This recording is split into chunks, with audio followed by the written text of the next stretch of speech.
Hi. So, why is it when in my bathroom I've got a pool light cord, which you can't see because it's dark in here right now, but you have to pull it 3 times for it to turn on? So, I put it once, it doesn't do anything. Alright, did it on twice then. But if I turn it off, and then 1, 2, 3. Off.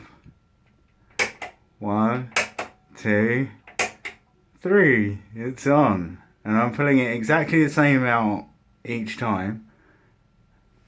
And there it is. 1, 2, 3. Off.